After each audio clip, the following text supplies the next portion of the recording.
Bismillahirrahmanirrahim. Dear and dear students, Assalamu alaikum. Sirs में खुशामदीद. I am your chemistry teacher Ali Tahir. Today we are going to start UHS Chemistry, Book 2, Organic portion, topic number 1. Its name is Fundamental Principles. Question number 1. A gasoline of higher octane number can be obtained by. जब हम petroleum की fraction distillation करते हैं तो हमें different fractions मिलते हैं. उनमें से हमारे लिए जो मोस्ट इम्पॉर्टेंट फ्रैक्शन है वो है गैसोलीन, जिसे हम आम जुबान में पेट्रोल कहते हैं. इसमें मेजर कंपोनेंट C6 से C8 हाइड्रोकार्बन्स का होता है, लेकिन इसकी परसेंटेज काफ़ी कम होती है और ये हमारी रिक्वायरमेंट को पूरा नहीं कर सकती. इसलिए हम बड़े हाइड्रोकार्बन्स को तोड़कर छोटे हाइड्रोकार्बन्स में कन्वर्ट करते हैं और इस प्रोसेस का नाम है क्रैकिंग. आगे क्रैकिंग की 3 टाइप्स हैं: थर्मल क्रैकिंग, कैटालिटिक क्रैकिंग और steam cracking.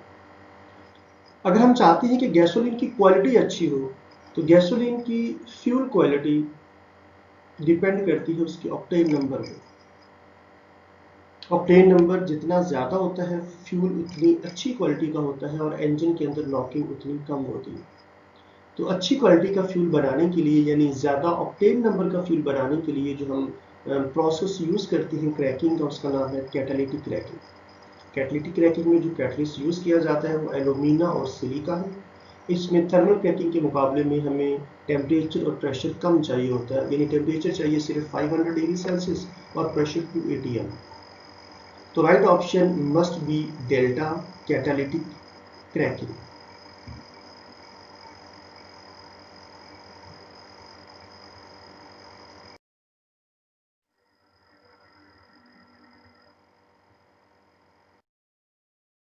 Next question number 2.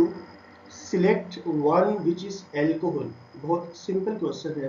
Alkanes के हाइड्रोक्सिल डेरिवेटिव्स एल्कोहल कहलाते हैं, तो right option must be Charlie.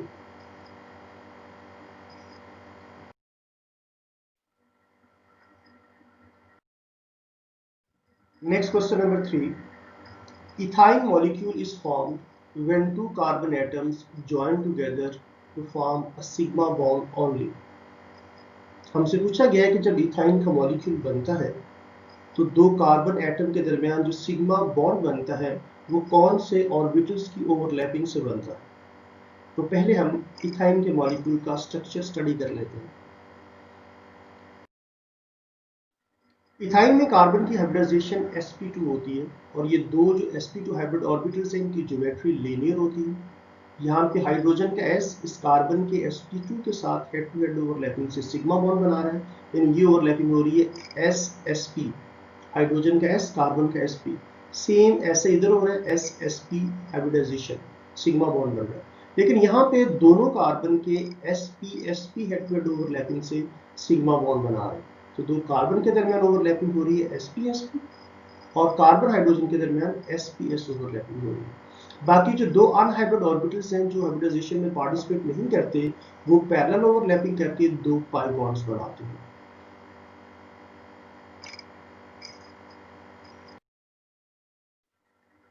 तो इथाइन के मॉलिक्यूल में 2 कार्बन एटम्स के दरमियान sp ओवरलैपिंग से सिग्मा बॉन्ड बन रहा है. Right option is Charlie. Next question number 4. The compound with an atom which has an unshared pair of electron is called. ऐसी स्पीशी जिसके पास एक लॉन पेयर होता है, वो ये लॉन पेयर ऐसी स्पीशी को देना चाहती है जिसके पास इलेक्ट्रॉन पेयर की डेफिशिएंसी होती है. जिसके पास डेफिशिएंसी होती है हम उसे इलेक्ट्रोफाइल कहते हैं और जिसके पास इलेक्ट्रॉन पेयर की एफिशिएंसी होती है उसे हम न्यूक्लियोफाइल कहते हैं. तो यहाँ पे right option must B alpha.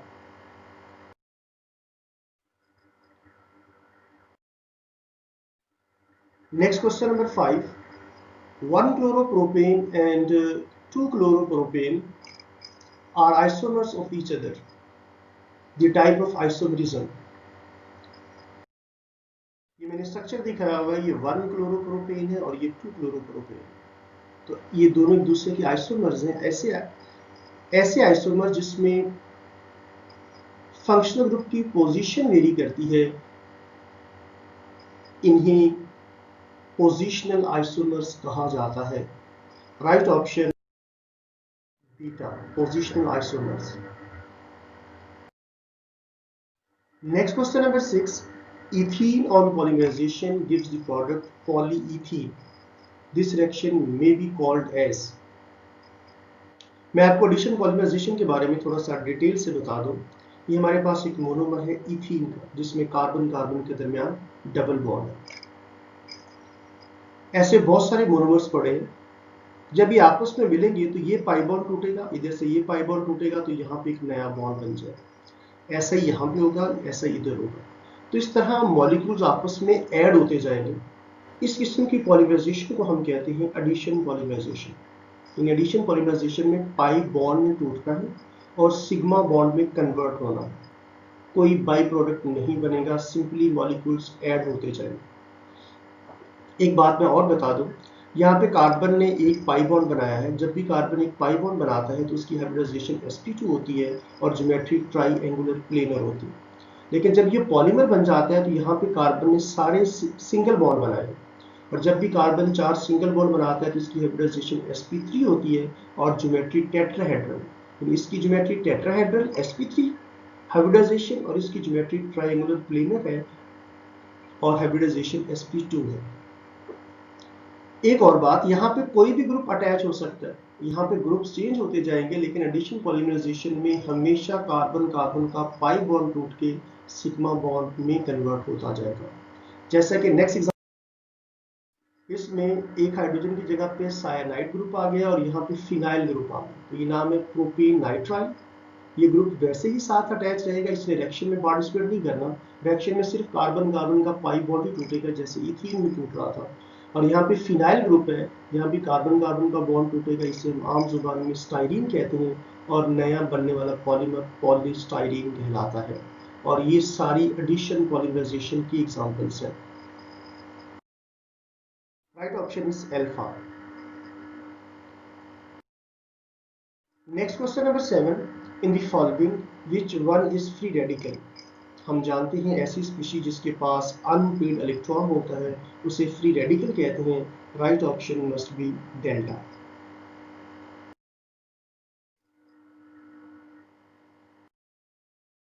Next question number 8. The cis isomerism is shown by.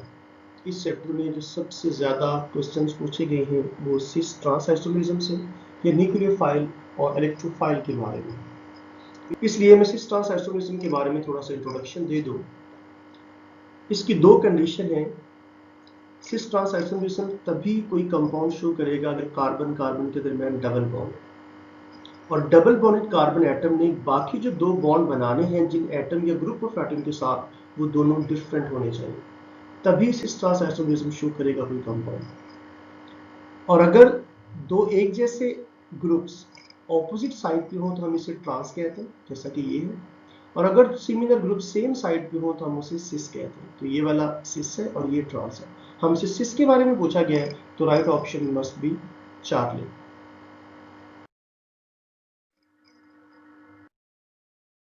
Next question number 9. Select a nucleophile from the following example. Nucleophile ऐसी स्पीशी होती है जिसके पास इलेक्ट्रॉन पेयर्स होते हैं इलेक्ट्रॉन डेफिशिएंट स्पीशीज को donate करने के लिए। तो नाइट्रोजन के पास एक लॉन पेयर है, इसलिए ये एज ए न्यूक्लियोफाइल एक्ट करेगा। Right option must be Charlie.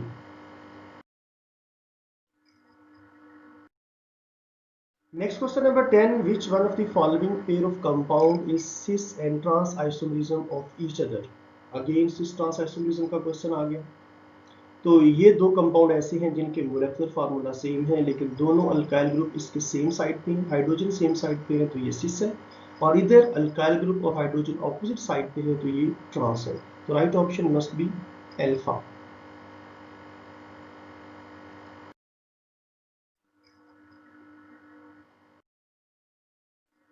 Next question number 11. Which one of the following is a ketone? बहुत ही सिंपल क्वेश्चन है। अगर कार्बोनाइल ग्रुप के कार्बन के बाकी दोनों बॉन्ड भी डायरेक्ट कार्बन से बने हो तो ऐसे कंपाउंड को हम कीटोन कहते हैं। Right option is beta.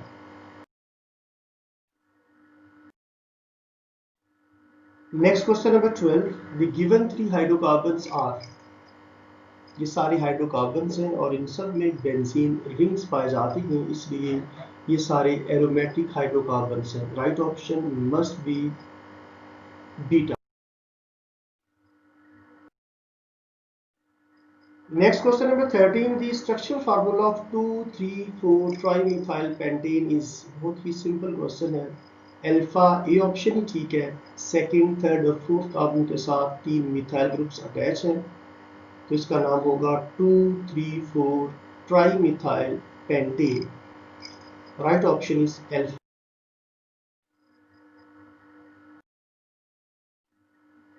Next question number 14. The IUPAC name of given compound is.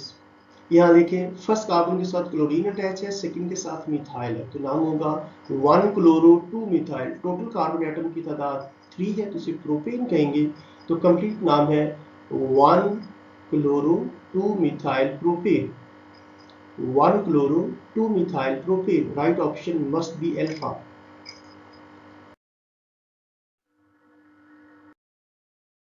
Next question number 15. Which one of these is not a nucleophile? Again nucleophile का क्वेश्चन आ गया। न्यूक्लियोफाइल कौन नहीं है? ऐसी स्पीशीज जिसके पास लॉन पेयर होते हैं वो तो न्यूक्लियोफाइल है। नाइट्रोजन के पास 1 है, ऑक्सीजन के पास 2 है, और जिसके पास नेगेटिव चार्ज होता है उसके पास भी लॉन पेयर होते हैं। तो बोरॉन थर्ड ग्रुप का मेंबर है, इसके पास 2 इलेक्ट्रॉन पेयर की डेफिशिएंसी है, इसका ऑक्टेट कंप्लीट नहीं है, तो ये यहाँ पे एज इलेक्ट्रोफाइल एक्ट करेगा, न्यूक्लियोफाइल नहीं होगा। Right option must be Charlie.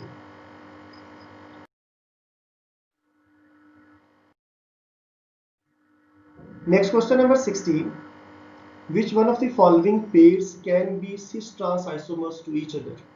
बहुत ही सिंपल क्वेश्चन है। अगर आप सी ऑप्शन को देखें तो ये दोनों फार्मूले बिल्कुल सेम है, बस आप इनकी स्पेस में ओरिएंटेशन वेरी करेंगे तो ये सिस ट्रांस आइसोमरिज्म शो करेंगे। Right option must be Charlie.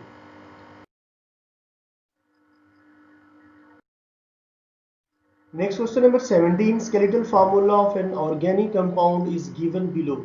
ये किसी ऑर्गेनिक कंपाउंड का स्केलेटल फार्मूला है, इसमें जितने कॉर्नर्स हैं वहां पे कार्बन के एटम है, हमने बताना है it is a hydrocarbon. IUPAC name of the compound is. आप नंबरिंग लेफ्ट राइट कहीं से भी स्टार्ट कर सकते हैं क्योंकि डबल बॉन्ड तीसरे कार्बन के साथ आ रहा है। तो मैं नंबरिंग इधर से स्टार्ट करता हूँ 1 2 3। थर्ड कार्बन के साथ एक मिथाइल है, फोर्थ के साथ एक मिथाइल है, तो नाम होगा 3,4 डाइमिथाइल। थर्ड कार्बन के साथ डबल बॉन्ड है, टोटल कार्बन एटम की तादाद 1 2 3 4 5 6 है, तो थर्ड के साथ डबल बॉन्ड है तो इसका नाम होगा 3 हेक्सीन, यानी 3,4 dimethyl 3 hexene. Right option must B beta, 3,4 dimethyl 3 hexene.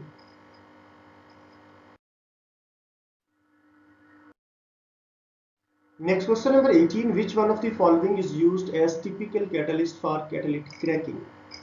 जब हम कैटालिटिक क्रैकिंग करते हैं तो उस वक्त जो कैटलिस्ट यूज किया जाता है वो मिक्सचर है सिलिका और एल्यूमिना, यानी सिलिकॉन डाइऑक्साइड और एल्यूमिनियम ऑक्साइड का मिक्सचर होता है। Right option is delta.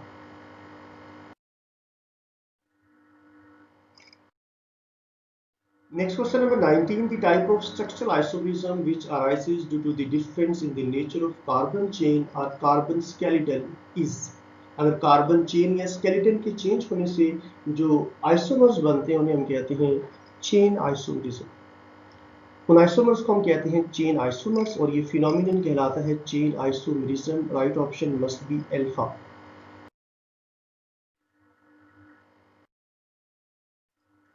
Next question number 20. Cyclobutane structure is categorized under. Cyclobutane ऐसे साइक्लिक कंपाउंड्स जो होमोसाइक्लिक हो और उनमें बेंजीन रिंग ना पाया जाए, यानी वो अगर एरोमेटिक नहीं है तो हम ऐसे होमोसाइक्लिक कंपाउंड्स को एलिसाइक्लिक कंपाउंड्स कहते हैं। Right option must B beta.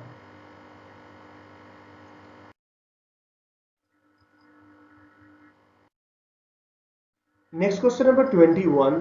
What should be the temperature and pressure respectively for catalytic cracking? Catalytic cracking में temperature 500 डिग्री सेल्सियस और pressure 2 atm रिक्वायर्ड होता है। Right option must be alpha.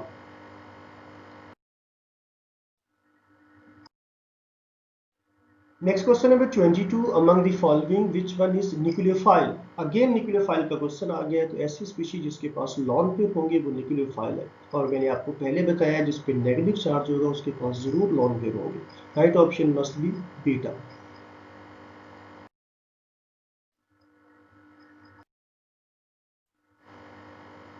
Next question number 23, which one of the following is the best name according to IUPAC system for the given formula given below। आप इस compound का IUPAC name बताना है। तो पहले तो पेरेंट चेन सेलेक्ट करें जिसमें maximum number of carbon atom है, तो वो ये चेन बनेगी। नंबरिंग उधर से स्टार्ट करनी है जिधर से फंक्शनल ग्रुप नज़दीक है, क्लोरीन, तो इधर से नंबरिंग स्टार्ट करेंगे। तो ये आएगा सेकंड पोजीशन पे 2 क्लोरो 3 मिथाइल हेक्सेन। तो it's IUPAC name must be 2 chloro 3 methyl hexane. 2 chloro 3 methyl hexane. Right option must be Charlie. Next question number 24, name the compound which shows geometric isomerism. ये देखिए geometric isomerism के काफी questions पूछे गए हैं। तो इनमें से अल्फा और बीटा दोनों ही ज्योमेट्रिक आइसोमरिज्म शो करते हैं। कैसे, मैं आपको इसकी डिटेल बता देता हूँ। पहला है 1 ब्रोमो 2 क्लोरो प्रोपीन। आइसोमर्स मैंने बना दिए हैं 1 क्लोरो 2 ब्रोमो प्रोपीन के। इसमें हेलोजन सेम साइड पे है तो ये सिस है, इधर हेलोजन ऑपोजिट साइड पे है तो ये ट्रांस है।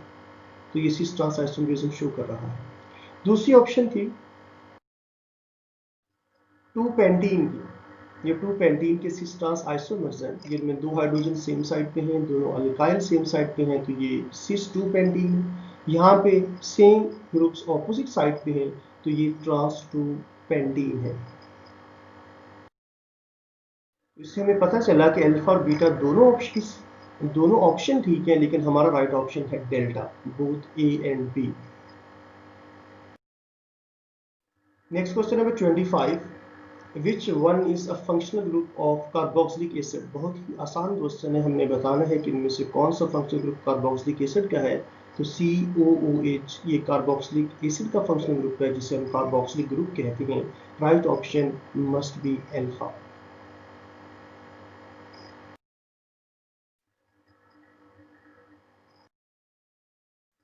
Next question number 26, butane molecule can have maximum number of isomers। Alkane के फर्स्ट 3 मेंबर का कोई आइसोमर्स नहीं होता। ब्यूटेन के 2 आइसोमर्स होते हैं, पेंटेन के 3 होते हैं। तो हमसे ब्यूटेन के पूछे गए हैं तो राइट ऑप्शन इज अल्फा।